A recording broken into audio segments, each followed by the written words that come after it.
কিন্তু আমরা মানুষ, মনুষ্যত্বই বড়, মনুষ্যত্বই বড়। জীবে দয়া নামে রুচি বৈষ্ণব সেবন, ইহা হইতে ধর্ম আর নাহি সনাতন। সনাতনকে কে বলেছিলেন? মহাপ্রভু বলেছেন। মহাপ্রভু কি বলেছেন? জীবে দয়া। আমি বলছি ধর্ম কি? মহাপ্রভু সনাতন শিক্ষায়, সনাতন শিক্ষায় মহাপ্রভু সনাতনকে উপলক্ষ করে বলছেন জীবে দয়া নামে রুচি বৈষ্ণব সেবন, ইহা হইতে ধর্ম আর নাহি সনাতন। লিখিয়েছিলাম এটা? বাস, তাহলে এটা বলতে, এটা তো কেউ বললে না। যারা লিখনি তাদের কথা আলাদা, কিন্তু লিখিয়েছিলাম। আচ্ছা, বুঝছো?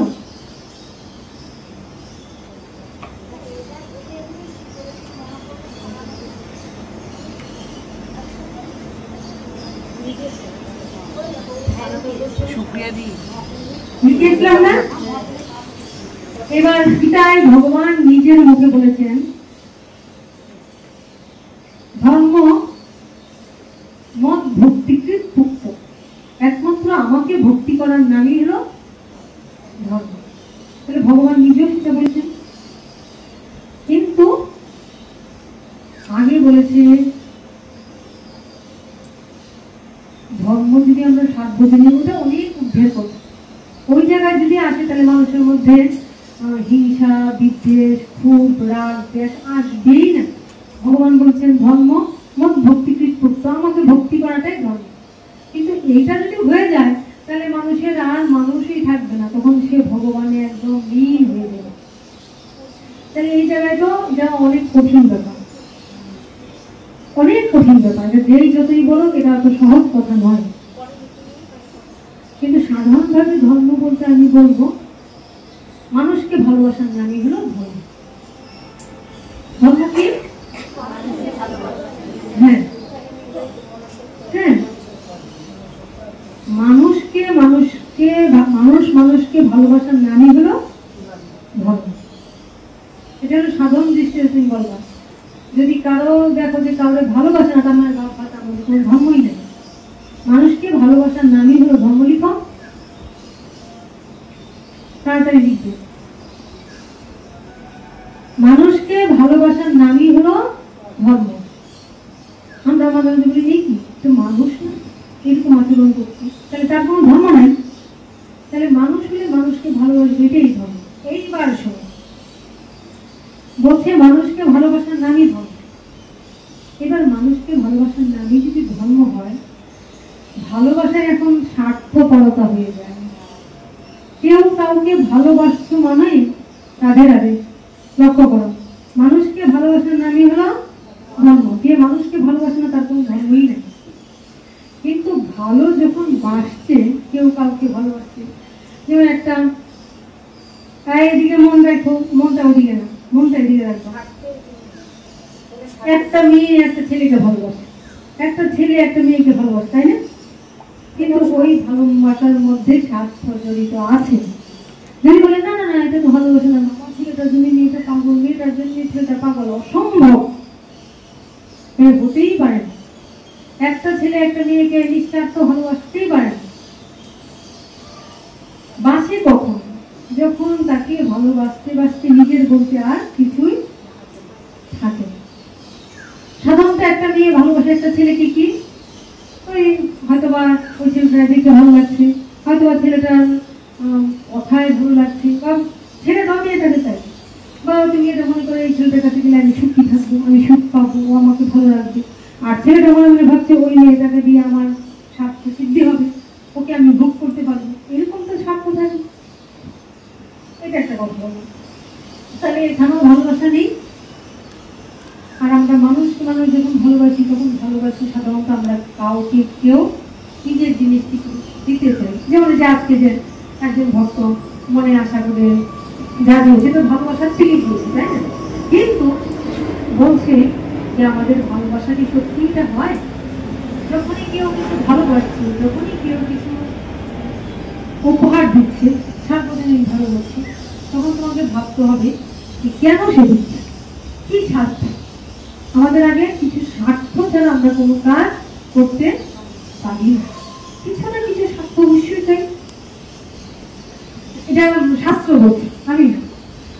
কেউ কাউকে কিছু একটা করতে চাইছে, জানবে যে কিছু না কিছু এখানে স্বার্থ জড়িত আছে। কিরকম স্বার্থ থাকতে পারে?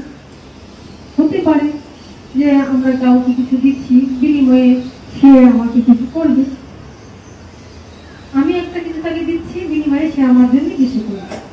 আচ্ছা, কিছু যদি অন্তত না করে তাহলে সে আমাকে মান্য করবে, অথবা সে আমাকে নিয়ে গর্ববোধ করবে, বা আমি প্রশংসা লাভ করবো, বা আমি দাতা হিসেবে খ্যাতি লাভ করবো। এটি কিন্তু আমাদের মধ্যে এসেই যায়, এটা এসেই যায়, সর্বজনের মধ্যেই এটা এসে যায়। কাউকে বলছিলেন কথা, তার জন্য আমাদের দান করেও দানটা পরিপূর্ণ হয় না। একটা শাস্ত্র বলছে, তুমি যে দান করছো, দানটা তোমার নিঃস্বার্থ তো।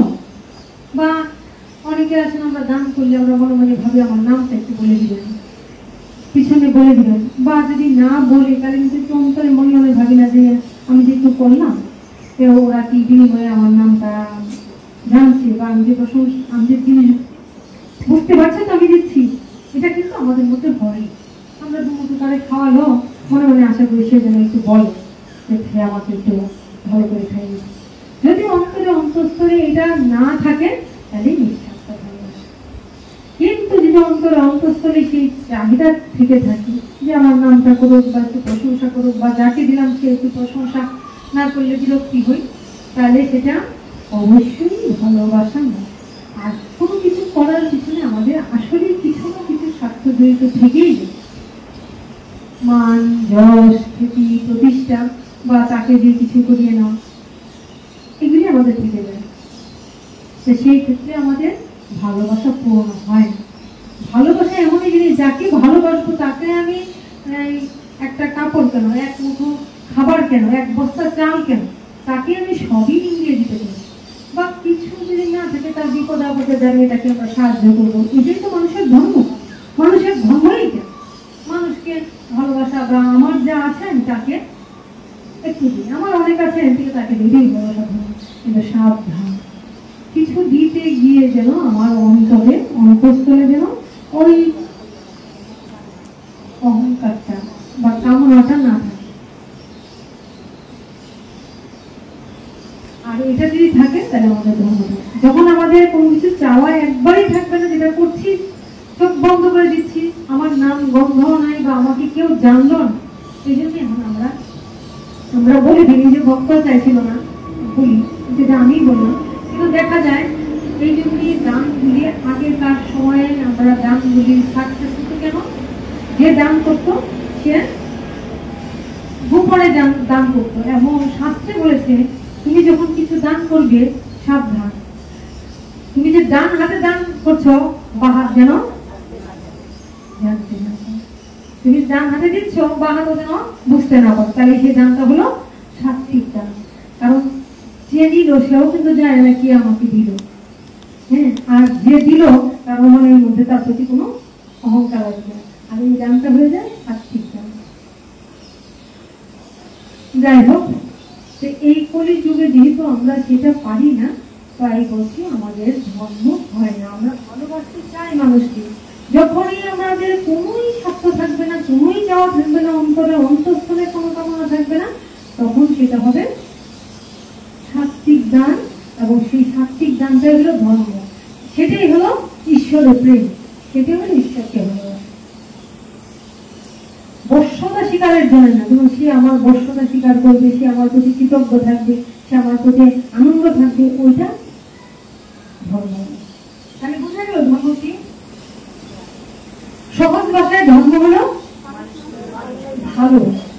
আর ভালোবাসতে গেলে ইচ্ছা করবে একটু এটা দিই ওটা দিই, কিন্তু দেওয়ার পিছনে তো আমার কোনো রকম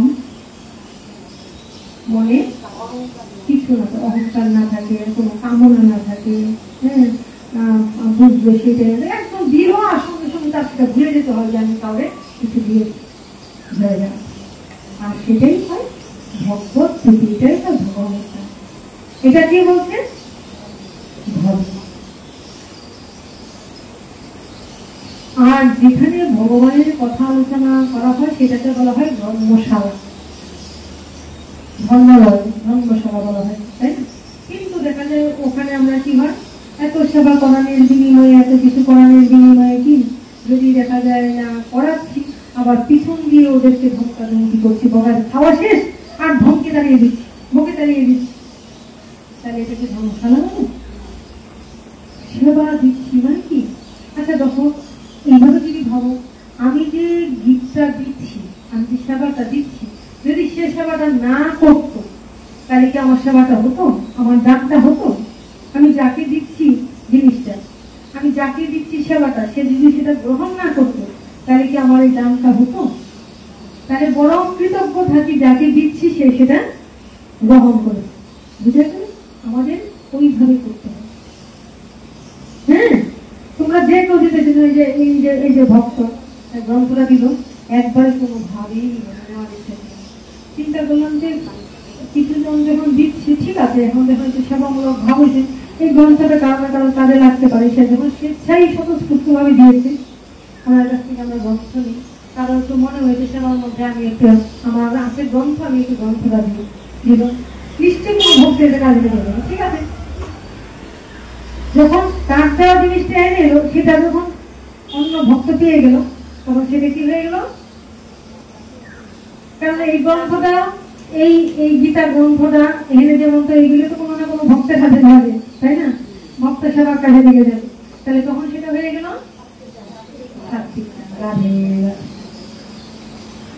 অবশ্যই মনুষ্য জীবনে দান করতে হবে, অবশ্যই দান করতে হবে, কারণ দান ছাড়া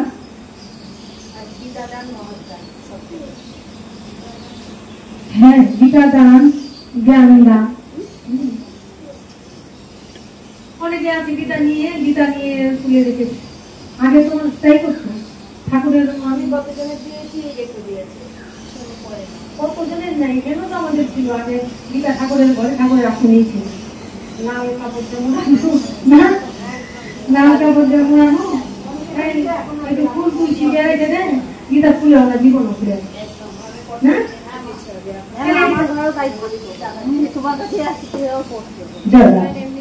আমার গুরুদেব চাইছিলেন, আমার গুরুদেব চেয়েছিলেন জয়, এটা আমার গুরুদেবের জয়, আমার গুরুদেব চেয়েছিলেন ওই আলোটা একটু অন্যদেরকে একটু দিয়ে দাও না, ওই আলোটা দিয়ে ওই বাতিগুলো জ্বালিয়ে দাও না। মনে করো তোমার মধ্যে একটা মোমবাতি জ্বলেছে, এই মোমবাতির আলোটা দিয়ে অন্য ঘরের মোমবাতিগুলোকে জ্বালিয়ে দাও। এটা আমার গুরুদেব বলতে, এটা ওনারই।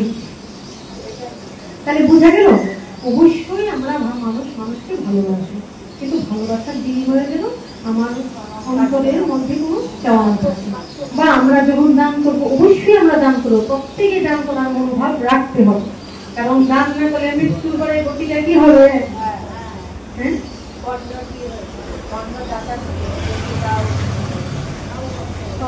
কেন নষ্ট হয়েছিল বলো, বলো, হ্যাঁ বলো বলো, হ্যাঁ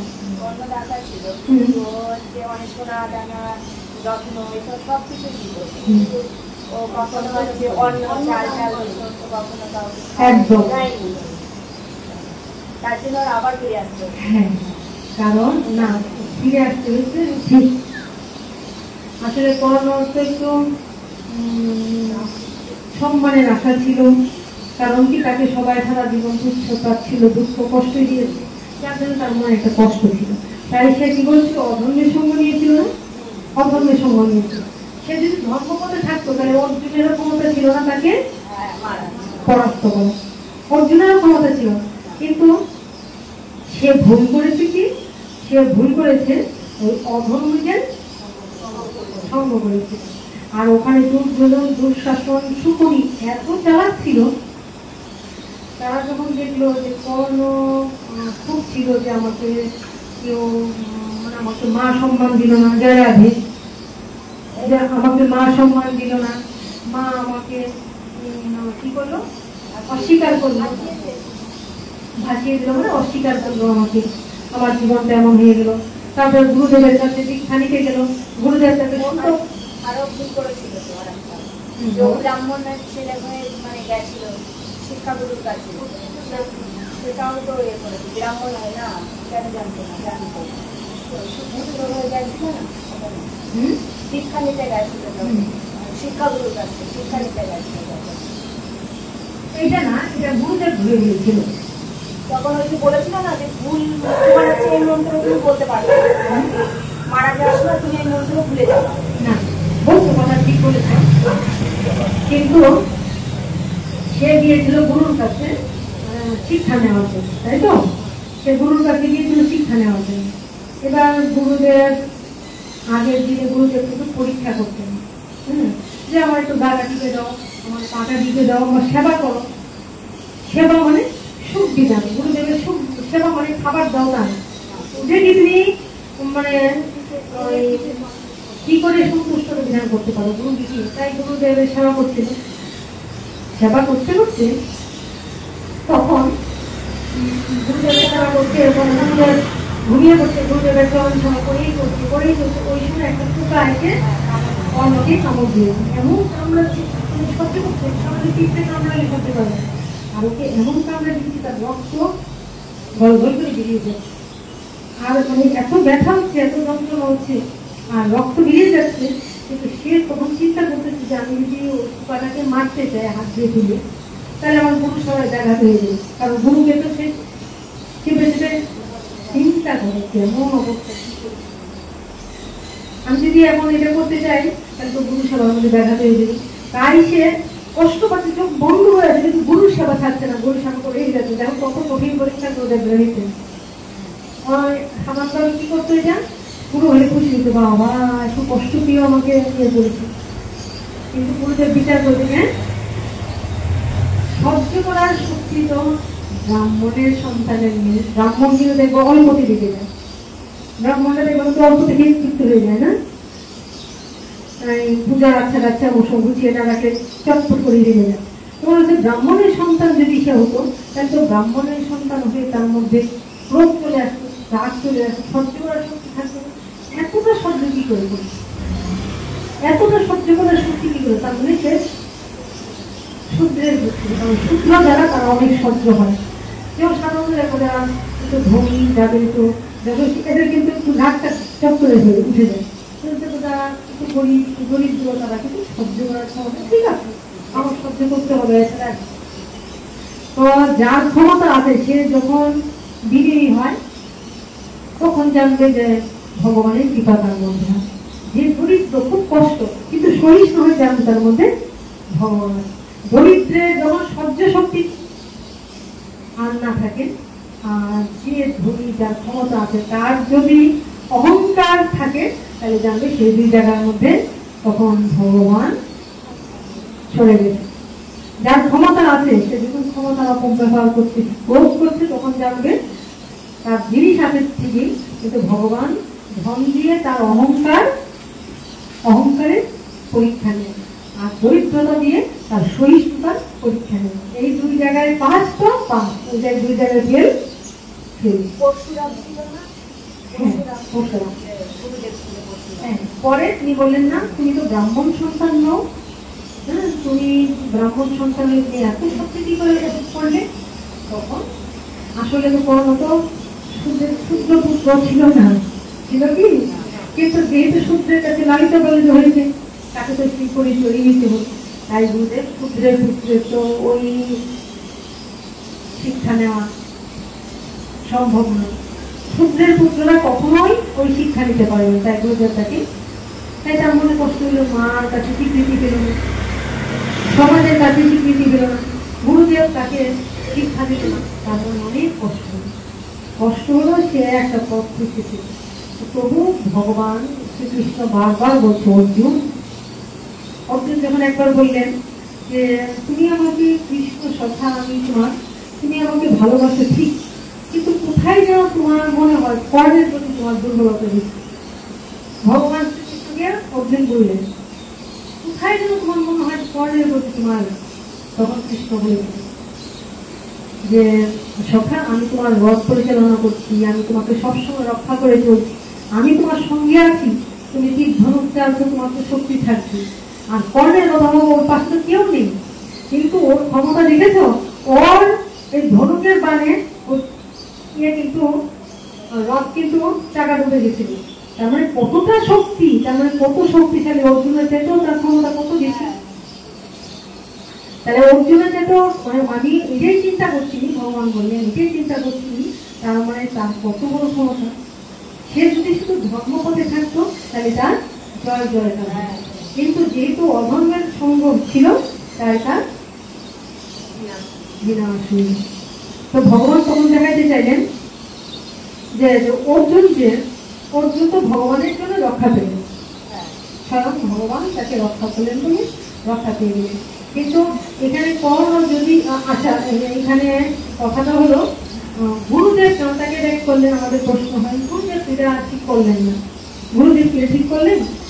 আমরা তো সাধারণ দৃষ্টিতে বলবো গুরুদেব কেন করলেন, গুরুদেব ভুল করেছেন।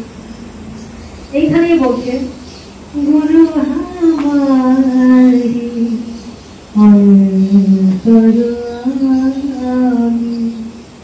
সব সুখ দুঃখকে হে খবর আমি জানি গুরু গুরু হামারি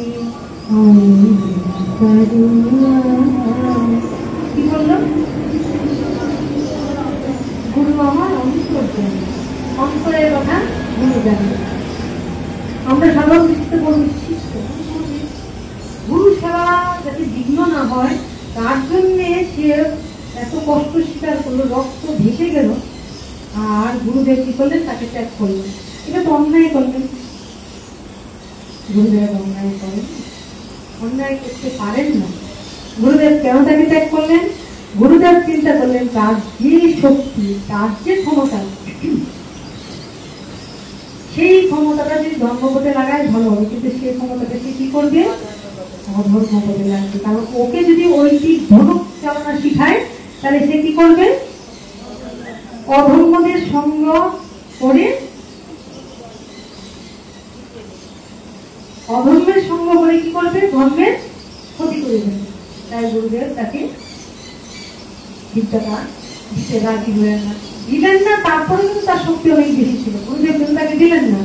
গুরু কৃপা পাওয়া মানে চাচ্ছি না, কথাই বলে কৃষ্ণ কৃপা জগৎময়, গুরু কৃপা পুরু পুরু ভাগ্যবান।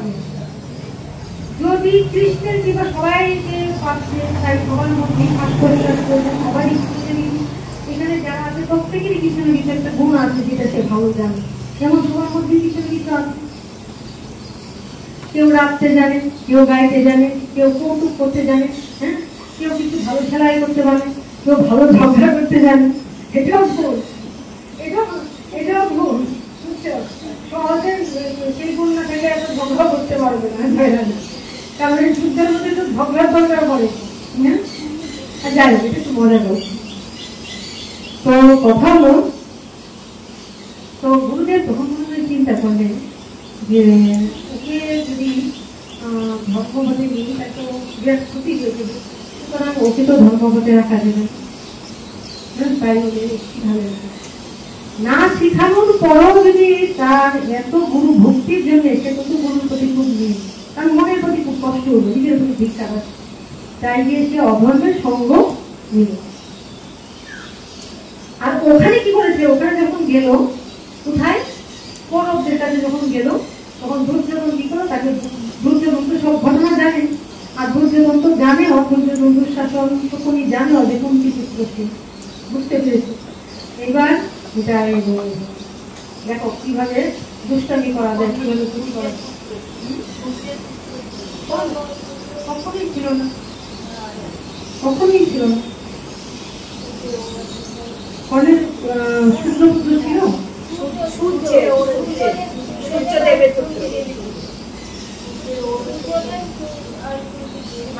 আমি বলছি সূর্যের পুত্র ছিল না, আর এমনিতে তাকে সূর্যপুত্র, সুতপুত্র বলা হতো।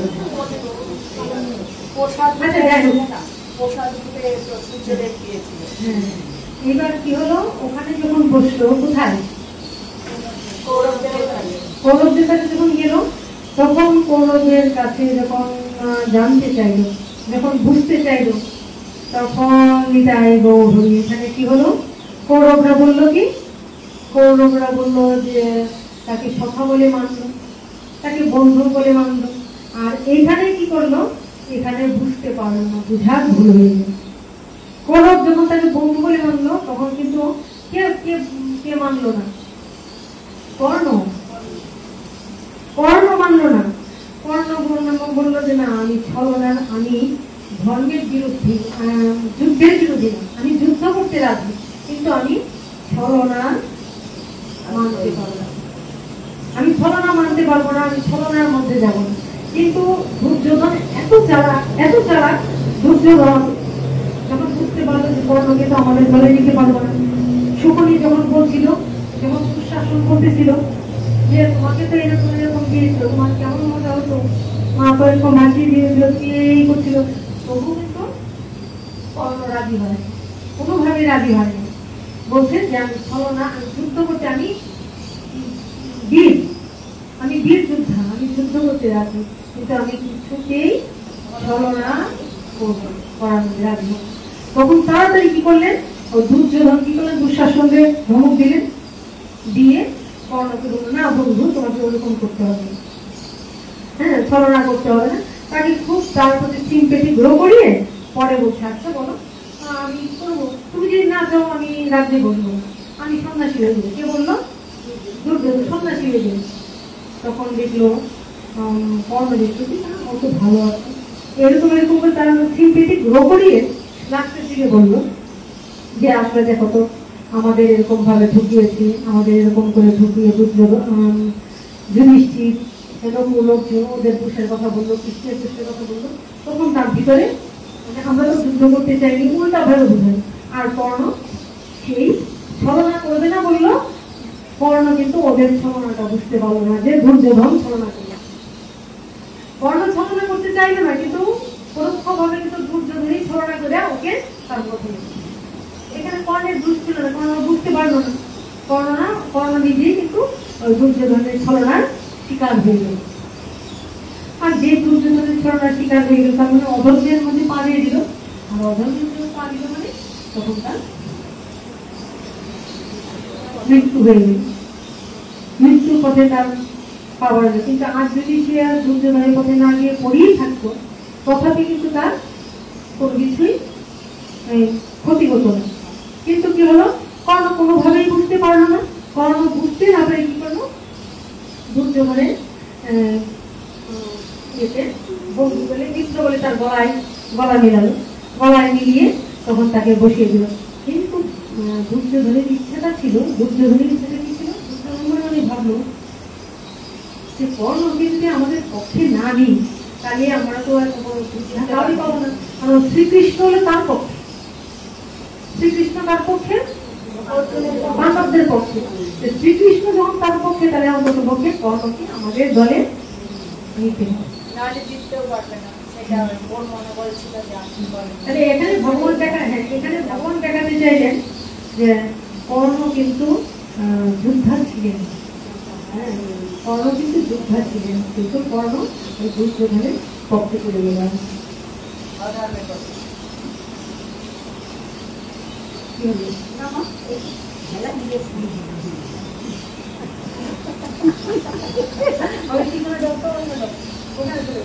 তুমি আমার শুধু শুধু বসো হারাম দিবা তুমি।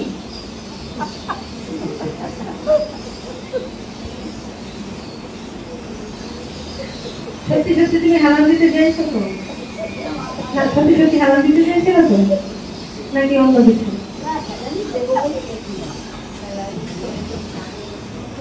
নাকি কারো চোখে চোখে টাকা দিতে?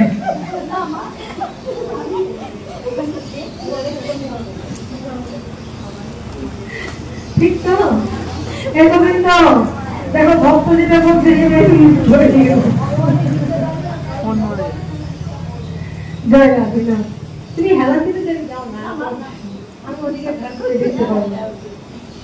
দেখেছো তো শ্রীকৃষ্ণ যখন একটা সোনার পালঙ্কে শুয়েছিল, সোনার পালঙ্কে শুয়েছিল না, তখন কিন্তু কার দিকে তাকালো, ছিল ওদিকে তাকিয়ে দিত, ঘরের দিকে তাকিয়ে দিত, দেখতে চাইছে।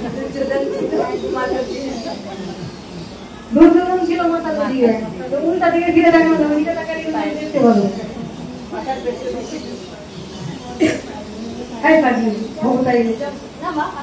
আবার তোমাকে দেখতে চাই। তোমাকে আমার চোখের দূরে রাখতে চাই না। আরে দেখতে পাবে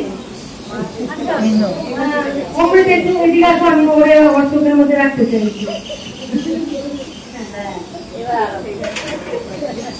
কারণ ইয়ে ভবতারিণীর সাথে অন্য কারো চোখ মিলাতে দিব না, ভবতারিণীর সাথে আমার চোখ মিলে।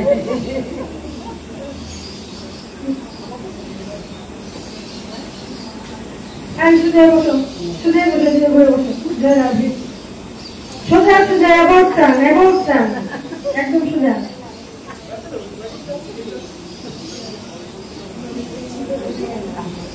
একটু বাঁকা হলো, বুঝতে শিখেন, সোজা একদম সোজা অ্যাবাউট টার্ন। যেজন কৃষ্ণ ভজে সে বড় চতুর।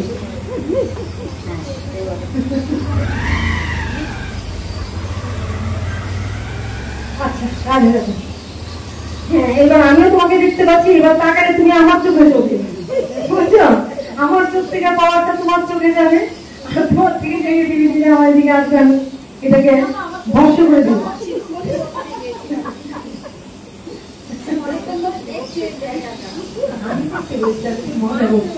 ঠিক আছে, আচ্ছা তোমার আর কিছু চাইবো পরে? সব ধরনের প্রোটেকশন দেওয়া হবে, কিচ্ছু সমস্যা নেই।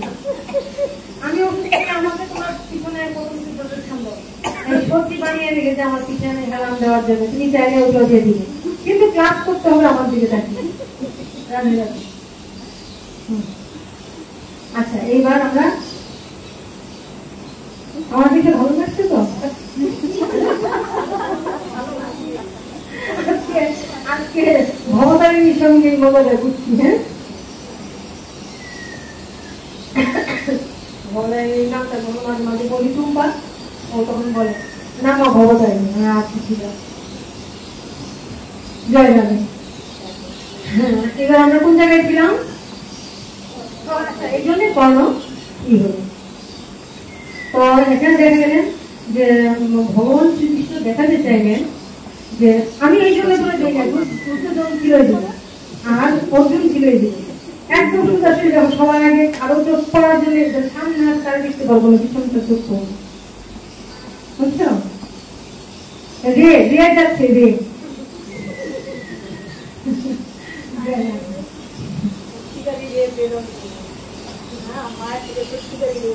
হ্যাঁ, সত্যিকারই তোমার থেকে রিয়ে বেরোয়, কাল তো অনেক তুমি আসছেন ছিলেন, সেসব জানি। এই জন্য এখন কিন্তু অন্যরা যাই হোক, এখন কিন্তু একদম সরাসরি ভবতারিণীর সঙ্গে আমার যাচ্ছে কানেক্টটা, একদম সোজাসুজি আছে দেখো। হ্যাঁ, যাই হোক, তাহলে আমরা গিয়েছিলাম ভালোবাসা। তাহলে ভালোবাসা বুঝে গেল, ভালোবাসা, ভালোবাসার কথাটার অর্থ কি ভবতারিণী একটু বলো। ভালোবাসা আমি অনেকদিন বলেছি, ভালোবাসা মানে একদম ভালোবাসাটা যদি ভালো না হয়, কোন বাসাটা? আমাদের এটা ভালোবাসা যদি না হয়, তাহলে ভগবানকে এখানে আমরা কি করে বসাবো? এই বাসাটা হয়ে গেছে আমাদের দুর্বাসনা।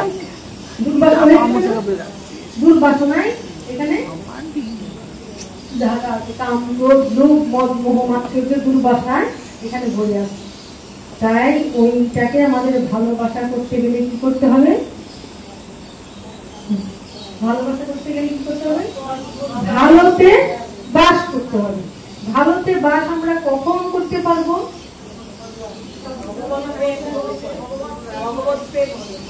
ভগবানই বলো, ভালো করতে না, আগে এটা বলো না, একটা কথা বলতে চাই, কি বলো? হ্যাঁ, ভগবান প্রেম হলে তো পরের কথা, হলে তো শেষই, হলে তো সে একদম হাই লেভেলে উঠে গেছে, আর কিছু দরকার নেই। মানে ভগবত প্রেম, সুন্দর বলেছে, ভালো বলেছে, ভগবত প্রেম লাভ করার চেষ্টা করি। ভগবত প্রেম লাভ কি আমরা নাম, ধ্যান, জপ, তপ, তপস্যা সব কিছুর দ্বারা লাভ করতে পারি কি? আমরা চেষ্টা করতে পারি। ভগবত প্রেম লাভটা কি করে সম্ভব? একদম। তাই বলা হয় কথায় কথায়, ভক্তি ছিল তাই কথায় কথায় বলা হয় গুরু কৃপাহি কেবলম, গুরু কৃপাহি কেবলম, গুরু কৃপাহি কেবলম। গুরু দিল অমূল্য ধন, খেলায় খেলায় করলি না সাধন, ওরে ও বুঝি মন। গুরু দিল অমূল্য ধন, খেলায় খেলায় করলি না সাধন, ওরে ও বুঝি মন। কেন সবুজ মন? কি অমূল্য ধন দিল? বীজ মন্ত্র দিল, বীজ মন্ত্র। কথাই বুঝে দেখি কি বলে? বীজ মন্ত্র। বীজ মানে বীজ। বীজ রোপণ করলে কি হয়? চারা হয়। চারা থেকে বৃক্ষ হয়। বৃক্ষ থেকে ফল ফুল শাখা প্রশাখা ছড়িয়ে যায়। তাহলে গুরু দিলেন অমূল্য ধন, ওই বীজ মন্ত্র দিলেন। খেলায় খেলায় করলি না সাধন। যদি সাধন না করলাম তাহলে কি কাজ হবে? কাজ হবে না। এটাকে নিয়ে আমি ফেলে দিলাম, এটাকে আমি অযত্ন অবহেলা করলাম, অবজ্ঞা করলাম, আমি মূল্যায়ন করলাম না, তাহলে তো কাজ হবে না।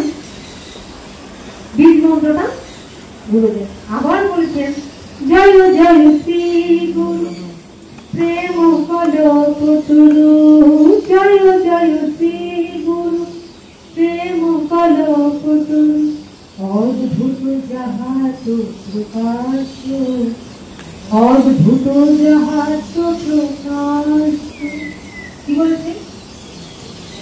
এই যে বীজ থেকে রোপণ করে হবে, এই রোপণ হওয়ার আগে ওই বীজটা থেকে চারা হবে, রোপণ করবে, ওটাকে ছায়া দেওয়ার জন্য গুরু হয়ে আছেন কি?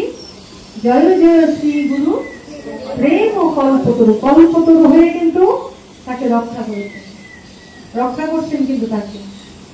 জয় জয় শ্রী গুরু প্রেম ও কল্পতরু। বন্দনার দিকে চলে আসো, ওদের দিকে চলে আসো, এদিকে বসে।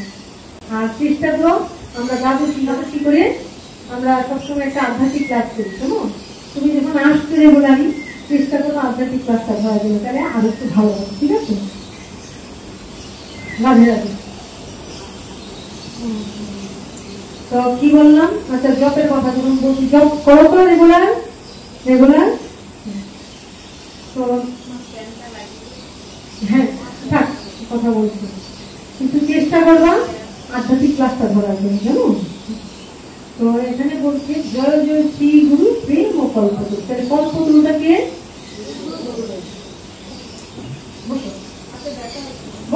আমি বলতে শুরু করেছি, কল্পতরুটাকে গুরুদেব। তাহলে কল্পতরুর সঙ্গে কানেক্টটা থাকতে হবে, তো তবে তো ছায়াটা আমি পাবো। ওই যে বলছে, ওর সাথে বলো না যে প্রেম ভগবত প্রেম লাভ করার জন্য, ভগবত প্রেম লাভ করা সেখানে তোমার সাধনা দিয়ে তুমি চেষ্টা করতেই পারো। আজ অব্দি লক্ষ্মী দেবী বৃন্দাবনে বিল্ল গাছের নিচে বসে বসে তপস্যা করতেছে, এখনো ভগবত প্রেম। যে ভগবানের হৃদয়ে স্বর্ণ রেখারূপে অবস্থান করে, তবু ভগবানের কৃপা পান। কেন? গুরু কৃপাহি কেবলম, গুরু কৃপাহি কেবলম, গুরু কৃপাহি কেবলম। এখানে ভগবান স্বয়ং যদি জগৎ গুরু, কিন্তু এখানে গুরু বানিয়েছেন রাধারানীকে। আজকে যদি লক্ষ্মী দেবী রাধারানীর চরণ আশ্রয় করতেন, তবে তার ভগবত প্রেম হয়ে গেছে, কিন্তু সে সেটা করতে রাজি না। কারণ অহংকারে দাঁড়িয়ে আছে। আমার অহংকার, আমার ঐশ্বর্য, আমার প্রাচুর্য, আমি কেন এটা করবো, আমি কেন তার আশ্রিত হব? এই জন্যই ভগবত প্রেম লাভ করার জন্য গুরু গ্রহণ। কারণ ভক্তি পাবে শুধু গুরু কৃপাহি কেবলম, গুরু কৃপাহি কেবলম, গুরু কৃপাহি কেবলম।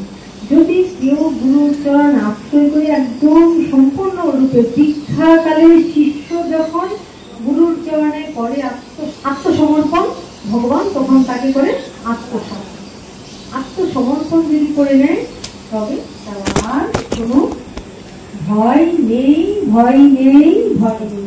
তবে তার প্রেম ফল উঁচু দিকে, যেখানে কখনো জল থাকে না, গড়িয়ে পড়ে যায়। অহংকার হলো উঁচু দিকে, এখান থেকে জল গড়িয়ে পড়ে যায়। জল যদি গড়িয়ে পড়ে যায় ওইটা আঠাল মাটি মতো শক্ত হবে, এখানে কি বীজ হবে?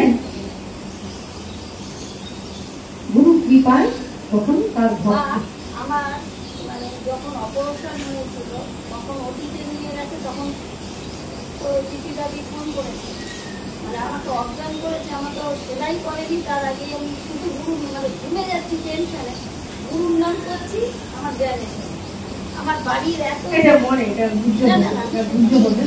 আমার বাড়ির জটিল কেস বিয়ারে গেছি, হবেই না, করেই নেই, প্রত্যেকটা কাজ গুরুর কৃপায়। কেন? এবার যারা অন্তরঙ্গ ভজন করছে তারা সেটা উপলব্ধি করতে পারে। অন্তরঙ্গ ভজন, দুটো ভজন আছে তো, একটা বহিরঙ্গ আর একটা অন্তরঙ্গ।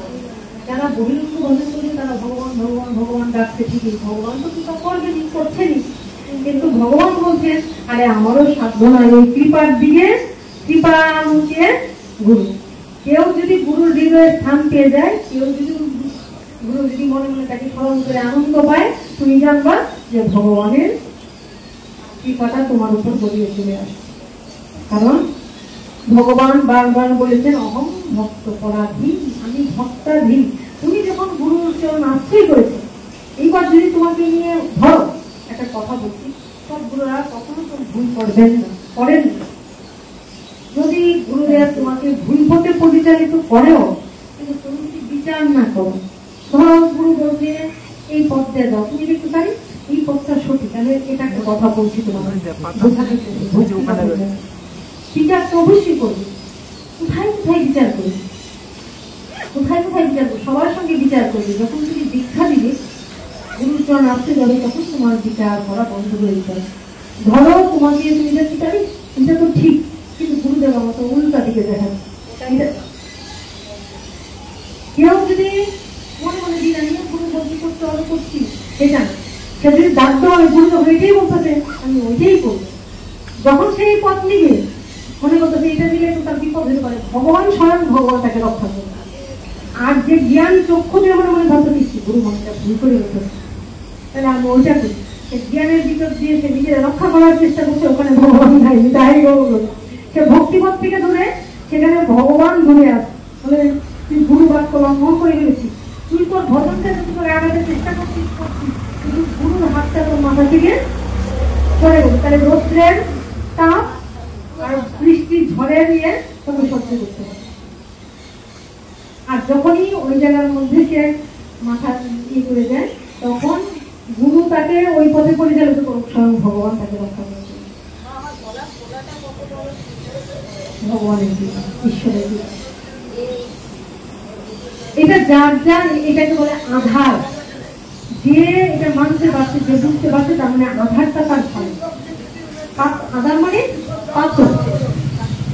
যেবার যারা বুঝতে পেরেছে, যেবার যারা বুঝতে পেরেছে যে না কোনো এটার অন্তর থেকে সে একদম দ্রব্যবতী, এই ভুল করলো, এই কাণ্ড করলো, এই বিচার করলো না, নিশ্চয়ই এরকম একটা ঘটনা যখন ঘটছে গুরুর স্থানে, নিশ্চয়ই এখানে ভগবানের কোন অভিপ্রায় নেই। যেমন ধরো আজ যখন পরীক্ষিত মহারাজ অভিশপ্ত হলেন, সাধারণ মানুষের কি করতো, হারি কি অভিশপ্ত হলো, কি সর্বনাশ, কি ক্ষতি হলো, এইভাবে ভাবতো না।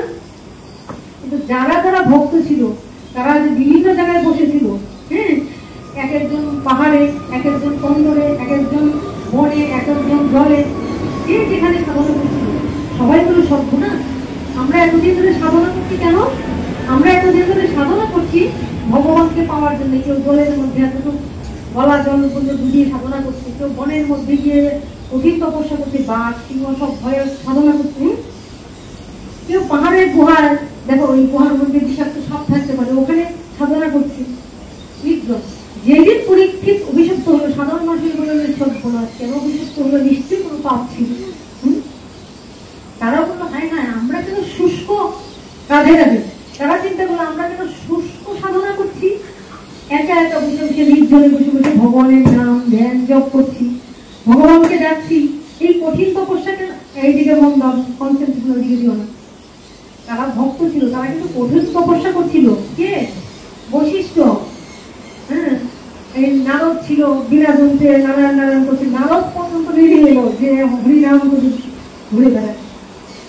অঙ্গরাজ, হ্যাঁ, বিশ্বামিত্র, অনুষ্ঠানে যতজন যেখানে সাধু মহাত্মারা ছিল, ঋষি সাধু ব্রহ্মর্ষি দেবর্ষি, সবাই কি করলো? সবার সাধনা ছিঁড়ে ছুটে এলো কোথায়? পরীক্ষিতের কাছে। কেন না, যে পরীক্ষিতকে ভগবান স্বয়ং ভগবান মাতৃ গর্ভে গিয়ে রক্ষা করেছিলেন, ব্রহ্মাস্ত্রের হাত থেকে তো কেউ রক্ষা পায় না। এই ব্রহ্মাস্ত্রের হাত থেকে রক্ষা করার জন্য স্বয়ং ভগবান সূক্ষ্ম দেহ অবলম্বন করে ওই মায়ের গর্ভে গিয়ে ব্রহ্মাস্ত্রকে থেকে তাকে রক্ষা করেছিলেন না? অশ্বত্থামা ক্রোধের বশবর্তী হয়ে ব্রহ্মাস্ত্র দিয়েছিল, আর ব্রহ্মাস্ত্রের হাত থেকে কেউ রক্ষা পায়নি। ভগবান সেখানে গিয়ে রক্ষা করলেন মাতৃগর্ভে, স্বাস্থ্যকর করেছিল না। একবার লক্ষ্য করে দেখো, একবার ভেবে দেখো, আমাদের জীবনে কিন্তু এমন ঘটনা ঘটে, কারো কারো জন্মের সময় এমন বিপদ আসে যে তার হয়তো বাঁচারই কথা না, তার পৃথিবীর আলো দেখারই কথা না, হয়তো সেই সময় তাদের মৃত্যু হয়ে যাওয়ার কথা, তাকে হয়তো নষ্ট করে দেওয়ার কথা। এরকম হয় না? সেই বাচ্চাটা এরকম নষ্ট হয়ে যাবে, বা এই বাচ্চাটার এমন ক্ষতি হয়ে যাবে, তাকে ধ্বংস করে দেওয়া। এটাই ব্রহ্মাস্ত্র, এটাই ব্রহ্মাস্ত্র। তত্ত্বে দেখাচ্ছে, লীলাতে দেখাচ্ছে ওই ব্রহ্মাস্ত্র, হ্যাঁ, ব্রহ্মের অস্ত্র। আর এটা হলো লীলাতে দেখাচ্ছে ব্রহ্মাস্ত্র, হ্যাঁ। আর তত্ত্বে মানে নিগুড় কথা। নিগুড় কথা হলো আমাদের পদে পদে এই আমরা ব্রহ্মাস্ত্রের হাতে পড়ি। হয়তো অজন্মের সময় আমি তো বলি বাবা মৃত্যুর মুখ থেকে সে বেঁচেছে, আর তো বাঁচার কথা ছিল, তারা তো কতজন মেরে ফেলতে চাইছিল, তারা কত কিছু করেছে। তো ওরা তখন চিন্তা করলে কি, যে পরীক্ষিত মাতৃগর্ভে শেষ হয়ে যাওয়ার কথা ছিল, সেই পরীক্ষিত কিনা ভগবান তো তাকে রক্ষা করলেন, তাকে তো সুস্থ সুন্দর শরীরে তাকে জন্ম দিলেন, পৃথিবীতে এলো, এবং সে বেশ ভালো ছিল, মানুষকে সম্মান করতো, দান করতো, সবই করতো। আজকে কিনা মহারাজ পরীক্ষিত কি অভিশপ্ত। অভিশপ্ত মানে কি? সময় নেই, 7 দিনের মধ্যে তার মৃত্যু হল। ওরা কি করলেন? সবাই দৌড়ে এলেন, ছুটে এলেন, বললেন না আমরা শুষ্ক রাধে রাধে, একবার শুনো, সবার একদম মনুষ্য জীবন সার্থক হয়ে যাবে। বলছে আমরা কেন শুষ্ক শুষ্ক সাধনা কেন করি? শুষ্ক সাধনা কি? এই যে শুষ্ক সাধনা কি? আমরা চোখ বন্ধ করে ভগবানের ধ্যান করছি, ভগবানকে দেখতে চাইছি, সাধনা করছি, ভগবান আসতে পারেন, নাও আসতে পারে। কিন্তু আজ যে মহারাজ পরীক্ষিত একজন কৃষ্ণ ভক্ত, কৃষ্ণ ভক্ত শুধু না, মা তার কৃষ্ণ ভক্ত, তার ফুল ফ্যামিলি ভক্ত। এই ভক্ত পরিবারের পরীক্ষিত আজ অভিশপ্ত? অসম্ভব। যেই ভগবান মাতৃগর্ভে তাকে রক্ষা করলেন, আজ ভগবানের ইচ্ছাই সে অভিশপ্ত হয়েছে, ভগবানের ইচ্ছায়। কেন? নিশ্চয়ই ভগবান ওই পরীক্ষিতের মধ্য দিয়ে একটা বিশেষ কোন লীলা করতে চলেছেন। সাধারণ লীলা নয়, নিশ্চয়ই ভগবান কোন বিশেষ লীলা করতে চাইছেন, যেই লীলার মধ্যে দিয়ে এই জগতে ভক্ত ভগবানের জয় জয়কার হবে, ভক্ত ভগবানের জয় জয়কার হবে। এমন কোন লীলা যারা কিনা সংসার ত্যাগ করে, বাড়ি ত্যাগ করে, ছেলে মেয়ে সন্তান সন্ততি ত্যাগ করে দূরে চলে গেছিল, সবাই ছুটে আসলো কোথায়? গঙ্গা তীরে। গঙ্গা তীরে, যেখানে মহারাজ পরীক্ষিত তার পুত্র জন্মের হাতে সিংহাসন ত্যাগ করে ওইখানে গিয়ে পায়বসন পূর্বক, পায়বসন পূর্বক মানে আহার নিদ্রা বাহ্যক্রিয়া, বাহ্যক্রিয়া মানে যখন আহার নিদ্রা বাদ দিতে পারে, বাহ্যক্রিয়া মানে মলমূত্র ব্যাগ জমা হয়, এটা কি থেকে রাখা সম্ভব? উনি ওইটাকে ত্যাগ করেছেন, না আমার এক মুহূর্ত সময় আমি নষ্ট করবো না, আমি ভগবানের কথা শ্রবণ করবো, 7 দিনের মধ্যে আমার সময় নেই। আর সমস্ত ঋষিরা এই যে তোমাদের মতন কি বলবো, চার দিক থেকে সবাই একদম এমন ভাবে তাকে ওই পরীক্ষিতকে ঘিরে এমন ভাবে আছে মনে হচ্ছে তারার মেলা বসেছে। কি তারাই তারা গো, কারা?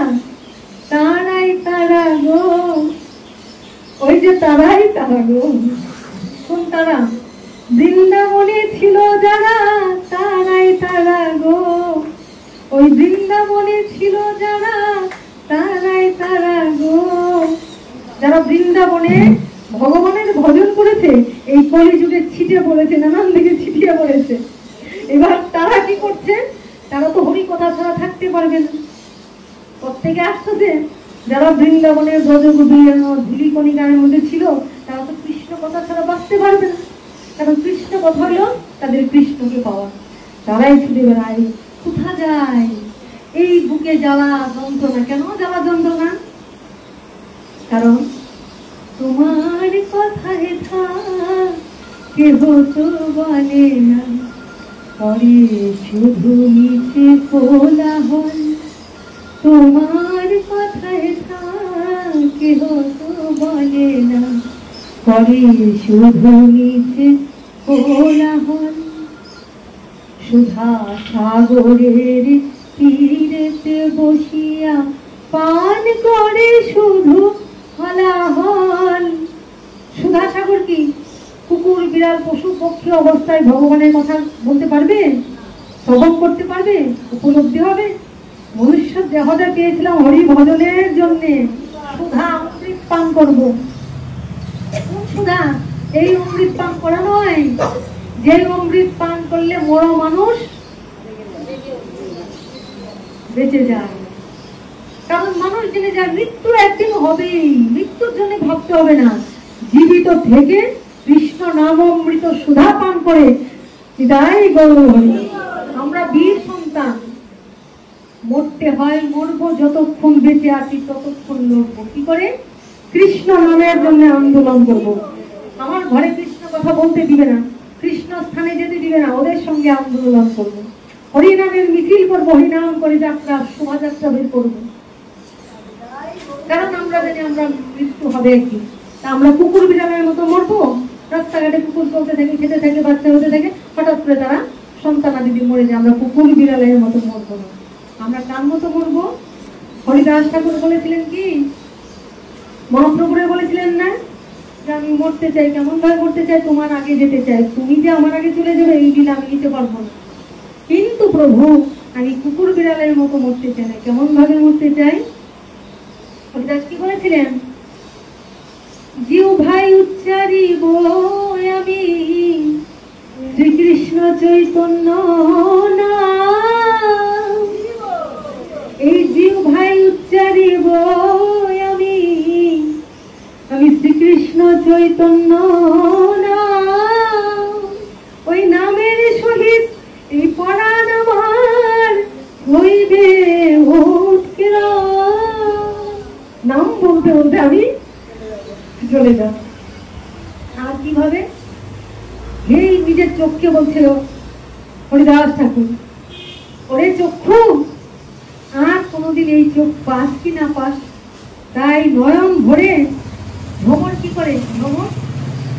ভ্রমণ মধু পান করে না? তো ওই চোখে নিজেই বলছে, ওরে চোখ তুই ভ্রমণ হয়ে যা। বসো না মা, বসো না। ওরে চোখ তুই ভ্রমণ হয়ে যা, ভ্রমণ হয়ে কৃষ্ণ নাম মধু পান কর। এই চোখ দিয়ে ভক্ত দর্শন কর, গোবিন্দ দর্শন কর, কৃষ্ণ নাম মধু পান কর, পান কর বলেছিলেন। আর কি বলেছিলেন? জিহ্বাই উচ্চারণ করবে কৃষ্ণ নাম, চোখ দিয়ে দর্শন করবে। আর কি?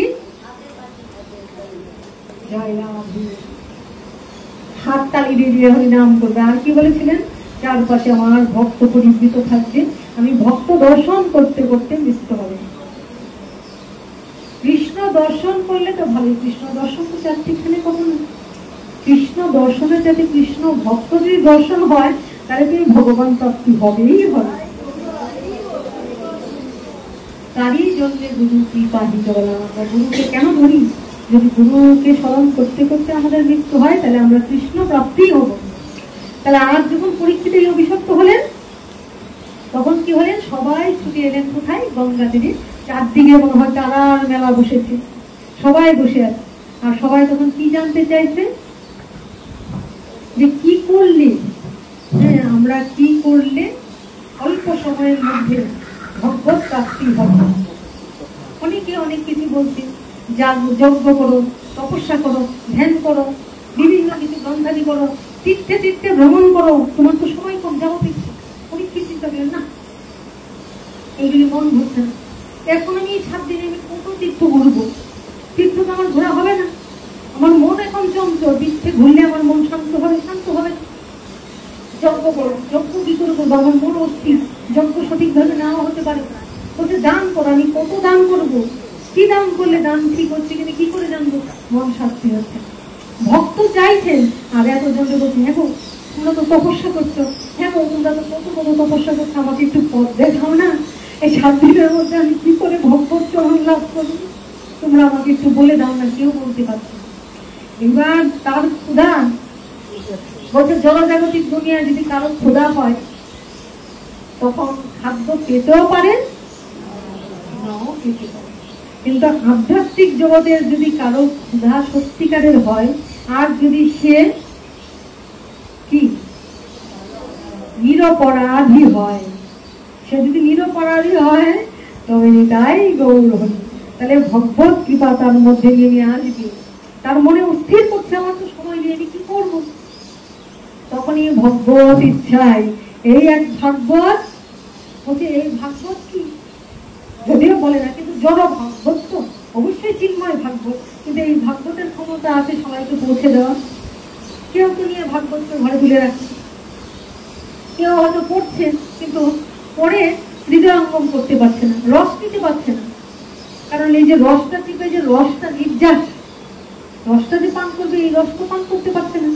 তাই ওই ভাগবতকে যে হৃদয়ঙ্গম করে ওই নির্যাস রসটাকে সবাইকে দান করছেন, ওই ভাগবতকে শুকদেব গোস্বামী ভগবত ইচ্ছায় চলন্ত ভাগবত চলতে চলতে এসে হাজির হলেন পরীক্ষিতের কাছে। তাই এই এক গ্রন্থ ভাগবত, ভাগবত আমরা দুজনকে বলি, এক গ্রন্থ ভাগবত আর এক ভক্ত ভাগবত। যেই ভাগবত থেকে হৃদয়ঙ্গম করে রস নির্যাসটাকে নিয়ে ওই রসটাকে সবার মধ্যে ছড়িয়ে দিচ্ছে। আর তারা তখন কি করছে, এই যে তোমরা একটু শুনছো কিছুই ভগবান গুরুদেব যা বলছেন, এই মুহূর্তে তোমাদের শোনার জন্য একদম উদ্গ্রীব হয়ে আছে, একদম মনে হচ্ছে তোমরা হা করে মনে গিলছে, মনে হচ্ছে কোথায় ঘুম, কোথায় বাড়ি ফিরতে হবে, সমস্ত কিছু ভুলে যাচ্ছে। একমাত্র মনকে হরণ করতে পারে কৃষ্ণ নাম কথায়, অশান্তি দূর করতে পারে কৃষ্ণ নাম কথায়। কারণ সে তখন কি বলছিল, রবির ভাষায় যেন বলছিল, শান্তি কোথায় মোর তরে হায়, বিশ্বভুবন মাঝে অশান্তি যে আঘাত করে, তাই তো বিনা বাজে। শান্তি কোথায় মোর তরে হায়, বিশ্বভুবন মাঝে অশান্তি যে আঘাত করে, তাই তো বিনা বাজে। ওই বিনার মধ্যে কি হচ্ছে, অশান্তি আঘাত করছে, তাই তো বিনা বাজছে। কিন্তু কেমন বাজছে, কেমন বাজছে, বেসুর, বেসুর, সুর নেই। কারণ ছন্দ পতন হচ্ছে, এখানে ছন্দ পতন হচ্ছে, সুর নেই। যখন সুর নেই তার মানে ওখানে অসুরের সংযোগ ঘটে গেছে, অসুরের সংযোগ ঘটে গেছে, সুর নেই, ছন্দ পতন হচ্ছে, বেসুর বাজছে। তাহলে তখন তোমার ওই বীণার সুরটাকে ঝঙ্কৃত করার জন্য একজন বীণা, সুন্দর বীণা বাদক, যে যার বীণাটা বাধা আছে, যার বীণাটা বাধা আছে, কিসে বাধা আছে, সুরে বাধা আছে। এখন তো ছন্দ পতন হচ্ছে, তাই বেছন্দ, বেসুর, বেতাল চলছে, আসরিক বৃত্তি হচ্ছে।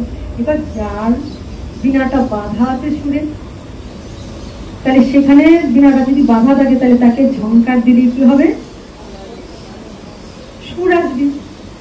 আর সুরকে বলা হয়েছে কি, সুর হলো দেবতা, আর অসুর মানে অসুর। সুরটা কি করে বাজছে, যার বীণাটা বাধা আছে, কোন বীণা, দেহ বীণা, দেহ বীণা। তাই তো রবি ঠাকুর, তাই তো মহাপ্রভুর কাছে আমরা বলছি কি, মহাপ্রভু বলছি, তুমি বাজাও বাজাও হে, কাকে বলছে, বাজাও বাজাও হে, দেহ যন্ত্র করে ধরে, বাজাও বাজাও হে, দেহ যন্ত্র করে ধরে, বাজাও বাজাও হে। আমি হইলাম দেহ যন্ত্র, তুমি বীণাধারী, নিজ গুণে কৃপা করে আমায় বাজাও গৌর হরি, তুমি বাজাও বাজাও হে, দেহ যন্ত্র করে ধরে, বাজাও বাজাও হে। গৌর হরি, গৌর সুন্দর স্বয়ং ভগবান। কে বলছে বাজাও বাজাও হে? ভক্ত বলছে। সেই ভক্তটাই হলেন আমাদের পরম দয়াল শ্রী গুরুদেব। সুখদেব গোস্বামী থেকে এই ভাগবত আসছে, পরীক্ষিত মহারাজ থেকে সেই ভাগবত আসছে। তাহলে ওই ভাগবতটাকে আমাদের সবার গুরু করে দেবেন। কখন তিনি করবেন? এই বীজ মন্ত্র কানে দেন, আর বিনাটা নিজের বিনার সঙ্গে বিনাটাকে যুক্ত করে নেন। নিতাই গৌর হরি। ভক্তকে বীজ মন্ত্র দিয়ে ভক্তের হৃদয়ের বিনার তারটাকে নিজের হৃদয়ের তাদের সঙ্গে যুক্ত করিয়ে নেন। নিতাই, তবেই তো বাজে। গুরুদেব বাজিয়ে দেন, গাও বিনা বিনা গাও রে, গাও বিনা বিনা গাও রে, অমৃত মধুর কারো প্রেম গান, মানবে সবই শোনাও রে, গাও বিনা বিনা গাও রে, গাও বিনা বিনা গাও রে, অমৃত মধুর কারো প্রেম গান, মানবে সবই শোনাও রে। মধুর তানে নিরস প্রাণে, মধুর তানে নিরস প্রাণে, মধুর প্রেম জাগাও রে, জাগাও রে। মধুর প্রেমেও নিরস প্রাণে, নিরস প্রাণ, প্রাণগুলি নিরস হয়ে গেছে। মধুর প্রাণে নিরস প্রাণে, মধুর প্রেম জাগাও রে, জাগাও রে। তো কিভাবে জাগাবো? বলে জাগাও, আরে যা গাও তাই দিয়ে জাগাও। নিতাই গৌর হরি। ওই যা গাই তা দিয়ে জাগাবো? বলে হ্যাঁ, ঘুমিয়ে আছেন সবার পিতা, সব ঘুমিয়ে আছেন সবার পিতা, সব শিশুরই অন্তরে। তো পিতাকে জাগাও। তো জাগাবো কি করে? যা গাও তাই দিয়ে গাও। তো বহু জনে বহু রকম গাইছে, কি গাও? বলে না, গৌর যে শিখালো মন্ত্র সেই কোনো গাও, তা দিয়ে তুমি পরম পিতাকে জাগাও। গৌর যে শিখালো মন্ত্র সেই কোনো গাও, আর সেই গান গিয়ে পরম পিতাকে জাগাও।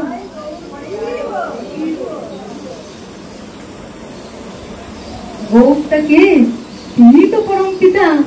ভক্ত রূপী ভগবান এসছেন শিক্ষা দেওয়ার জন্য। কেমন ভাবে ভক্ত হবে? আপনি আচরি প্রভু জীবেদের শিখায়, নিজে আচরণ করে শিক্ষা দিচ্ছেন। কি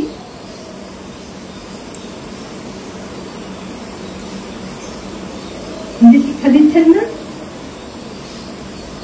গাই গোরা মধুর সুরে, গাই গোরা মধুর সুরে, হরে কৃষ্ণ হরে কৃষ্ণ, কৃষ্ণ কৃষ্ণ হরে হরে, হরে রাম হরে রাম, রাম রাম হরে হরে। গাই গোরা মধুর স্বরে, মায়া জালে বদ্ধ হয়ে ওরে আছো মিশে কাজ লয়ে, মায়া জালে বদ্ধ হয়ে আছো মিশে কাজ লয়ে, ওরে এখনো যেতন পেবার রাধা মাধব নাম বলো রে, ওরে এখনো চেতন পে আমার রাধা মাধব নাম বলো রে, একবার রাধা মাধব নাম বলো রে। গাই গোরা মধুর স্বরে, জীবন হইল সে না ভজিলে ঋষিকে, ভক্তি বিনম উপদেশ নাম রসে একবার মজরে, ওরে ভক্তি বিনম উপদেশ নাম রসে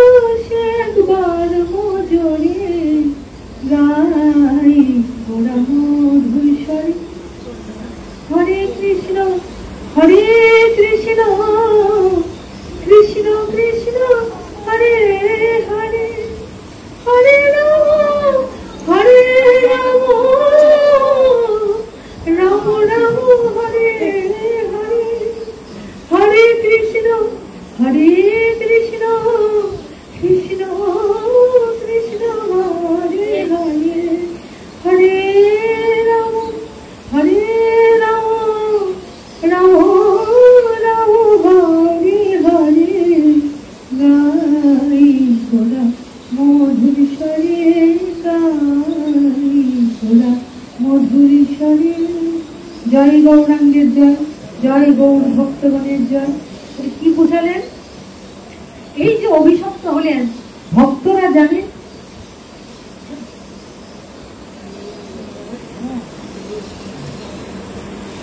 ওই এখানে কি বুঝালেন? দেখালেন ভক্ত যখন অভিশপ্ত হয় তখন তোমাদের জানতে হবে, কিন্তু আমাদের মন তো কুটিল মন, আমরা তো সবসময় জল্পনা কল্পনা করি, কুটিল জাল বলি, কুটিল জাল বলি, বিচার করি। এক গুরুদেবের এক ঘটনা তোমরা হয়তো জানো না। একবার এক গুরুদেব শিষ্য এক সন্তানের দুইটা স্ত্রী, কারো সন্তান থাকে। তো একবার গুরুদেবের কাছে নিয়ে গিয়ে বললেন, গুরুদেব আমি একটু আশীর্বাদ করে নেন, সন্তান হওয়ার জন্য। তো দুইটা স্ত্রী, একজনেরই দুইটা খুশি হয়ে এলেন গুরুদেবের কাছে সন্তান নেওয়ার জন্য। সন্তান, আচ্ছা শোনো, আমি যে দিব তোমরা কিন্তু চোখ বন্ধ করে থাকবে। আমি যখন বলবো ব্রহ্ম মুহূর্তে উঠবে, ব্রহ্ম মুহূর্তে উঠে গিয়ে ওইখানে পুকুরে ডুব দিয়ে স্নান করবে, চোখ বন্ধ করে ডুব দিবে, স্নান করে চোখ বন্ধ করে আমি যে মন্ত্রটা শিখিয়ে দিব ওই মন্ত্রটা বলবে, বলে চোখ বন্ধ করে ডুব দিবে। ডুব দিয়ে এরকম হাত খুলে এবার যখন ডুব দিলে হাতে যা উঠবে সঙ্গে সঙ্গে ওঠার সঙ্গে সঙ্গে হাতটা বন্ধ করে দিবে, বন্ধ করে নিজের মুখে ওটা গিলে নিবে। সাবধান, তাকিয়ে কিন্তু দেখবে না, যা উঠবে গিলে নিবে। দুজনেই কিন্তু মনে মনে একটা গুরুদেবের কথা দিয়ে ব্রহ্ম মুহূর্তে উঠলেন, স্নান করতে লাগলেন। একজন খুব সাদা সিধে, খুব সহজ সরল, সে মন্ত্র জানে না, তন্ত্র জানে না, জ্ঞান জানে না, কিছু জানে না, ভক্তি গদগদ, আর ভক্তের প্রতি পূর্ণ সারেন্ডার। আরেকজন জ্ঞানী, কি পক্ষে দেখতে হবে, তো বোকার মতন সব করলে হবে না, তো জ্ঞান চক্ষু দিতে, জ্ঞান চক্ষুর বিচার করতে হবে। দুনিয়ায় জ্ঞান চক্ষু এ করো, গুরুদেবের সঙ্গে জ্ঞানের বিচার করলেই তাই নিজে ঢুকে যেতে হবে। ওই যে অপারেশন চালতে ঢুকে দিয়ে দেয়নি। তারপরে কি করেছে, একজন যুগ দিয়েছে,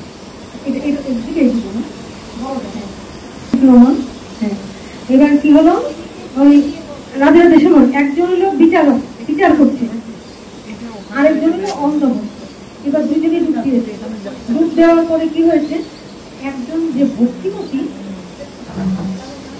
যে জ্ঞানী, সেমন হাতে কি একটা লাগলো, আদুতে কি বললো, গিলে ফেলার জন্য, গিলে ফেলে কি হয়, জ্ঞানী ভক্ত। সে ওরে বাবারই তাকে যে তাকিয়েছে, গুরুর কথা শুনল না, গুরু বলছেন চোখ বন্ধ করে খেয়ে নিতে, উনি শব্দ না সাপ, হাতের মধ্যে একটা সাপ, উনি বাবারি করতে করতে হাত ঝাঁকিয়ে লাফিয়ে দৌড়ে উঠে পড়ল। আর আরেকজন যে সহজ সরল, সে চোখ বন্ধ করে ডুব দিয়েছে, আর ডুব দিয়ে কি করেছে তো আর দেখিনি, মানে হাতে একটা বুঝতে পারি, এসে মুখে দিয়ে, মুখে থেকে দিয়ে জানি কি সুন্দর কলার শাক, এত সুন্দর একটা কলা, একদম পুরো কলার শাক থেকে পরে ঘরে গেল, যে ঘটনা কি, তুই কি খেলে নে, উপরে উঠা করে কি খেলে নে, খুব সুন্দর কলার শাক, আরে আমার হাতে শাক করে। বলবো আরে না রে, দুজনের একই ঘটনা ছিল। যখন তুমি গুরু বাক্যের উপরে অবিশ্বাস করেছো, তখন সেটা হয়ে গেল স্বরূপরূপে তোমাকে ভয় দেখালে তুমি কৃপা বঞ্চিত হয়ে গেলে, গুরু কৃপা থেকে বঞ্চিত হয়ে গেলে তুমি স্বরূপরূপে ভয় পেলে। আর যখনই তার গুরু বাক্যের উপর দাঁড় বিশ্বাস হয়ে গেল, তখন সেটা হয়ে গেল অমৃত ফল, গর্বে ফল, গর্বে তার ফল। তাহলে এটা হলো ভক্তি পথ, এটা হলো ভক্তি পথ। যে অন্ধের মতন বিশ্বাস করে গুরু বাক্যের উপর সারেন্ডার করতে পারে, সে গুরু যদিও তাকে বিপদ করেন, ভগবান তাকে কৃপা করবেন। কেন করবেন? কারণ ভগবান জানেন, আরে আমার ভক্ত তারে পরিচালিত করছে। ভক্তের জয় মানে আমারই জয়। ভক্তকে যদি কেউ অবিশ্বাস করে, তাহলে তো আমারই পরাজয় হলো। তাই ভক্তের কথা রক্ষা করার জন্য ভগবান তখন দায়বদ্ধতা গ্রহণ করেন। বুঝা গেল? ভক্তের কথা রক্ষা করার জন্য ভগবান তখন রক্ষা করেন। যাক, আরেকদিন একটা গল্প বলবো, আরেকদিন মনে রেখো। আজ এখানে কথা বিশ্রাম দিব। তাহলে দেখলাম এই পরীক্ষেদের, এটা সাধারণ মানুষ কত বিচার করতো, কত ভাবতো, কিন্তু ভক্ত যখন মনে মনে ভাবছে আরে আমরা শুষ্ক ভাবে ভজন কেন করবো, আজ যখন পরীক্ষিত এখানে অভিশপ্ত, কথাটা শোনো, আজ যখন পরীক্ষার কেন অভিশপ্ত, তার মানে দেখাই যাক না ভগবানের ভক্ত বলে কথা, এত বড় অভিশপ্ত, নিশ্চয়ই ভগবান এখানে কোনো বিশেষ লীলা সংগঠন করতে চলেছেন, নিশ্চয়ই কোনো বিশেষ লীলা সংগঠন করতে। আজকে ভগবান কি লীলাটা করেন তো দেখি। তাই সবাই এসে বসে, আর বসে কি পেল, তারা হৃদয় জুড়িয়ে গেল, মন প্রাণ জুড়িয়ে গেল, ভক্ত ভগবানের লীলা তারা দর্শন করলো। অবশেষে পরীক্ষিতের মৃত্যু হয়েছিল? মৃত্যু হয়নি, মাথার উপরে কালো চাদুয়া টানিয়ে দিয়েছিল, সেটা পুরো সাদা হয়ে গেছে। এটা কিন্তু লীলাতে কালো চাদুয়া, চাদুয়া মানে আমাদের মনের কালো অন্ধকারটা চাদুয়া নেই। তাই গৌর হরিব, কৃষ্ণ নাম শুনতে শুনতে আমাদের মনের কান খুব দূর হয়ে এখানটা আলো ঝলমল করতে থাকে, খালি শান্তি, খালি আনন্দ আর আনন্দ। যত তার কথা শ্রবণ করছে তত সেখানে আনন্দ, কালো দূর হচ্ছে আর আলো হয়ে যাচ্ছে। যেমন যারা যারা একটু কৃষ্ণ নামের লুপ পেয়েছে তারা ভগবানের কথা শোনার জন্য ছুটে আসে, দৌড়ে আসে, আনন্দ পেতে চায়। এই যে আমাকে যে তোমরা অনেকে বলো মাকে না দেখলে ভালো লাগে না, মাকে একটু দেখতে ইচ্ছা না, আমাকে দেখার জন্য না, তোমরা ভগবানকে ভালোবাসো বলেই আমাকে ভালোবাসো। যে ভগবানের কথা যখন মার মুখ দিয়ে আসে নিশ্চয়ই এখানে ভগবানের কিছু আছে, তাই না? তাহলে ভগবানও ঠিক এই জন্যই বলেন যে আমি তো পারবো না, আমি স্বয়ং ভগবান হয়েও আমি ওই কৃপাটা করতে পারবো না, আমার ভক্তই যখন এটা করে আমি ভক্তর মধ্যে থেকে ওই প্রেরণা দিয়ে ভক্তের মধ্যে দিয়ে আমি সেটা প্রকাশ করি। তখনই যখন সেই জায়গায় কেউ সারেন্ডার হয়ে যায় তখন এটাই তার মঙ্গল হয় হয় হয়। এরকম ভুরি ভুরি হাজার হাজার ভক্তরা এই কৃপা পেয়েছেন। কিন্তু অনেকেই যারা আবার ভুল করে ফেলে, যখনই তাদের মনে কিছু সন্দেহ হয়ে যায় তখনই তারা ভুল করে। আর জীবের দুঃখ আর ভক্ত জীবনের দুঃখ দুইটা আকাশ আর পাতালের মধ্যে যেমন পার্থক্য তেমনি পার্থক্য। তোমরা সমার্থক শব্দ পড়েছো ছোটবেলা? সমার্থক, নীর মানে পাখির বাসা, নীর মানে জল, একই কিন্তু শব্দটা, নীর মানে পাখির বাসা, নীর মানে শব্দটা পাখির বাসা না জল জানি। হ্যাঁ হ্যাঁ, বসিন্নারা একটা আর দীর্ঘিকার একটা বসিন্নারা। হ্যাঁ, কিন্তু যাই হোক এটা তো পরে বর্ণনা করলে, কিন্তু শব্দটা নীর যখন বলছি তখন তো একই মনে হচ্ছে। তাই দুঃখটা একই রকম দেখা যায়, কিন্তু আকাশ পাতাল পার্থক্য থাকে। যখন ভগবান কিছু একটা করে, ভক্ত কেন অভিশপ্ত হবে, ভক্ত কেন মোহগ্রস্ত হবে? যখন ভক্ত মোহগ্রস্ত হচ্ছে তখন তোমাকে জানতে হবে নিশ্চয়ই তার পিছনে ভগবানের কোনো ভগবানের কোনো অভিপ্রায় আছে, আমরা সেটা বুঝতে পারি। একটু আগে একটা কথা বললাম না যে অন্যান্য দেবদেবীর ক্ষেত্রে আমরা কৃপাটা তাড়াতাড়ি বুঝে যাই, কিন্তু ভগবান কৃষ্ণের বিচার সবসময় ধীর গতিতে হয়। এত ধীর গতিতে হয় অনেকে ধৈর্য হারিয়ে ফেলে, অনেকেই ধৈর্য হারিয়ে ফেলে। কিন্তু কৃষ্ণ ভক্ত যে সে দুঃখ দিয়ে ধৈর্য হারায় না, বরং আরো আস্তে আস্তে গোবিন্দকে ধরে। যে কৃষ্ণ ভক্ত দেয় সে দূরত্ব ভগবান থেকে দূরে চলে যায়। আর যে কৃষ্ণ ভক্ত তখন আগে যত ভগবানকে ভালোবাসতেন, ব্যথা পেয়ে দুঃখ পেয়ে ভগবানকে আরো আস্তে বৃষ্টি ধরে। তখনই আমরা বুঝতে পারি যে ভক্ত এবং ভগবানের কি ঘটনা বোঝা গেল। তার আরো ভগবানের প্রতি বিশ্বাস কত, আর ভগবান মনে মনে ভাবে দেখি তো আমি তোমাকে আঘাত দিলে তুমি আমার থেকে দূরে যাও না, আমাকে ভালোবেসে আমার কাছে আসো। এটা ভগবানই লীলা। ভগবান চান আমার ভক্তকে আঘাত দিলেও দেখো সে আমাকে ভুলতে পারে না। তাই তো তুমি দেখবে যেখানে যত বড় বড় ভক্ত হয়, ভক্তদের জীবনে কঠিন থেকে কঠিন, কঠিন থেকে কঠিন পরীক্ষা। প্রতিটা লীলায় দেখো না, প্রতিটা লীলার মধ্যে দেখো না কত ভাবে ভক্তকে ভগবান নিয়ে নেন। কিন্তু ভক্ত কাঁদে, কষ্ট হয়, কাঁদে, কিন্তু ঘটনা হলো কোনো অভিযোগ নেই, কোনো অভিমান নেই, বরং আরো বেশি বেশি করে ভগবানকে ভালোবাসে। তুমি যতই দহনা দুঃখের অনলি আছে ও এর শেষ আছে, আগুনে পুড়িব নির্মল হব যাব চরণের কাছে।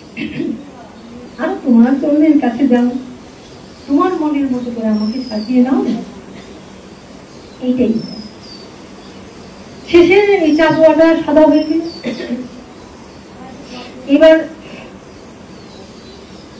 এইবার মনে মনে ভাবছি কি, তাহলে যে ব্রহ্মবাক্য মিথ্যা হয়েছিল? অভিশাপটা দিয়েছিলেন শৃঙ্গি, শ্রমিক মুনির পুত্র শৃঙ্গি। শ্রমিক মুনির পুত্র শৃঙ্গি অভিশাপটা দিয়েছিলেন। এবার দেখো, বিশাল অগ্নিকুণ্ড আর আগুনের ফুলিঙ্গ একই, কিন্তু একই। পার্থক্যটা কি? যখন এই অগ্নি ফুলিঙ্গটা আগুনের সঙ্গে যুক্ত থাকে তখন সেটা ধাও ধাও করে সমানভাবে চলে, কিন্তু যখন অগ্নিকুণ্ড থেকে ছিটকে যায়, আগুনের কণায় অগ্নিকুণ্ড থেকে যখন ছিটকে যায়, কিছুক্ষণ পরে সেটা নিভে যায়, তার আর অস্তিত্ব থাকে। কিন্তু হ্যাঁ, যদি অগ্নিকুণ্ড থেকে ছিটকে গিয়ে সে অনুকূল হাওয়া পায়, অনুকূল পরিবেশ পায়, ধরো অগ্নিকুণ্ডটা জ্বলছে, এবার সে ছিটকে এমন একটা শুকনো খড়ের বোঝার মধ্যে পড়ে গেল, একটা খড়ের বোঝা, ওই অগ্নিকুণ্ডের মধ্যে ছিটকে পড়লো, তাহলে কি নিভে যাবে? অনুকূল হাওয়া পেলে আরো ধাও ধাও করে অগ্নিকুণ্ড একটা বড় আকার ধারণ করে ফেলতে। তো ওই বিশাল অগ্নিকুণ্ডটা হলেন আমার গোবিন্দ। ওখান থেকে ছিটকে আমরা পড়েছি। পরে যখনই ভগবানের কে আশ্রয় করেছি, ভগবান কারো মধ্যে দিয়ে দেখাতে চাইছেন আমরা পুলিঙ্গ রূপে আছি, তখন ভগবান আমাদের অনুকূল পরিবেশ দিয়ে আমাকে প্রকাশ করে নেন। এই তো ভগবানের মহিমা। আর প্রকাশ করে তখন ভগবানই হাসেন। সন্তান যদি বাবা মায়ের চেয়ে লেখা মানে যদি বড় হয়, বড় হলে বাবার আনন্দ হয় না? আমার সন্তান এমন, আমার সন্তান এমন করেছে, গর্ব হয় না? তো ভগবানের তখন আনন্দ হয়। তাই বলছে অহং ভক্ত পরাধীন, কারণ আমি যেটা করতে পারি না সেটা আমার ভক্ত করে। আর আমি ঐশ্বর্য, বীর্য, যশ, শ্রী, জ্ঞান, বৈরাগ্য সবই আমার আছে, একটা জিনিস আমার নেই। আমি কৃপাও করি, কিন্তু সরাসরি কৃপাটা আমি করি। সরাসরি কৃপাটা যেমন দেখো, ভগবানের কৃষ্ণ কৃপা জগৎময় বললাম না? কৃষ্ণ কৃপা জগৎময়, গুরু কৃপা কোন ভাগ্যবানের হয়। কৃষ্ণ কৃপা জগৎময় কেমন? দেখো, কৃষ্ণ কৃপা না থাকলে তোমাদের শ্বাস প্রশ্বাস চলছে কেন? তোমরা তো এখানে ধরাস করে পড়ে যেতে। এখানে কৃষ্ণ কৃপা না হলে আমরা সন্তান সন্ততি সংসার পেতাম কি করে?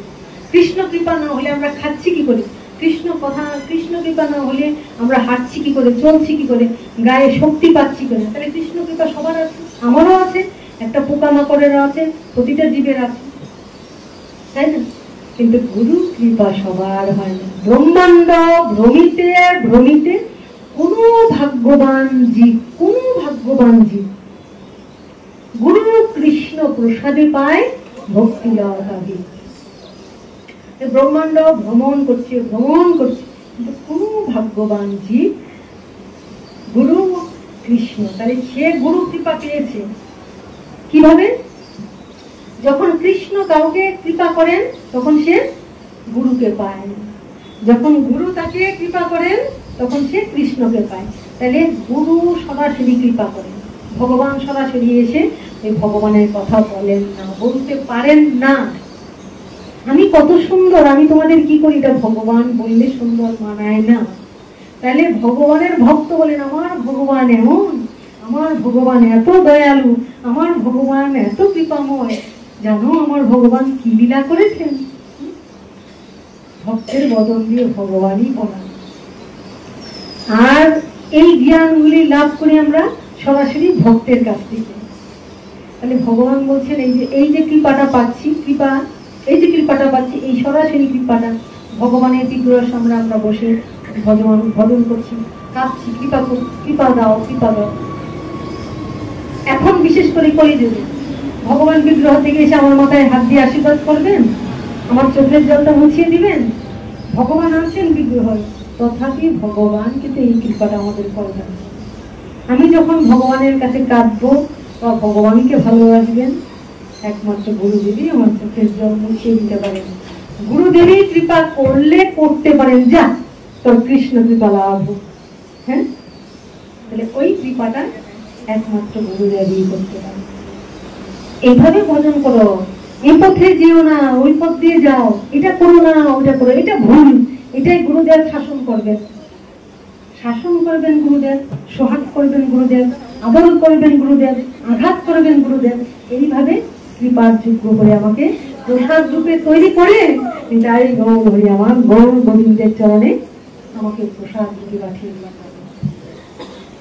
ওই জন্যে ভগবান বলছেন ওই কৃপাটা আমার দ্বারা সম্ভব নয়।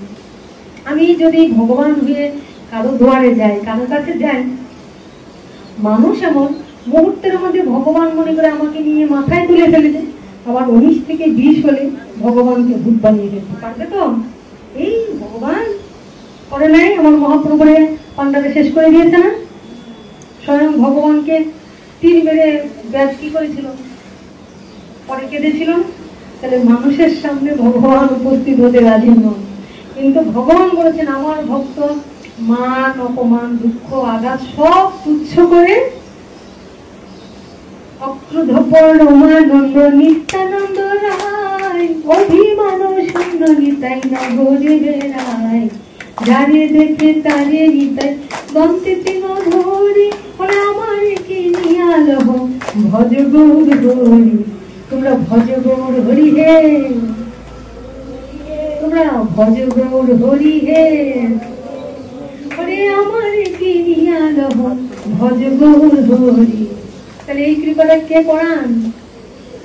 কৃষ্ণ নামটাই কৃষ্ণ মুখের মধ্যে দিয়ে বলাচ্ছেন কে? ভক্ত। ভজ গৌরাঙ্গ কহ গৌরাঙ্গ লহ গৌরাঙ্গে নামে, যেই জন আমার গৌরাঙ্গ ভজে সেই হয় আমার প্রাণে। ভজ গৌরাঙ্গ কহ গৌরাঙ্গ লহ গৌরাঙ্গে নামে, গৌরাঙ্গ ভজিলে গৌরাঙ্গ জপিলে হয়, গৌরাঙ্গ ভজিলে গৌরাঙ্গ জপিলে হয় দুঃখের অবসানে। গৌরাঙ্গ ভজিলে গৌরাঙ্গ জপিলে হয় দুঃখের অবসানে। ভজ গৌরাঙ্গ কহ গৌরাঙ্গ লহ গৌরাঙ্গে নামে। হরে কৃষ্ণ কৃষ্ণ কৃষ্ণ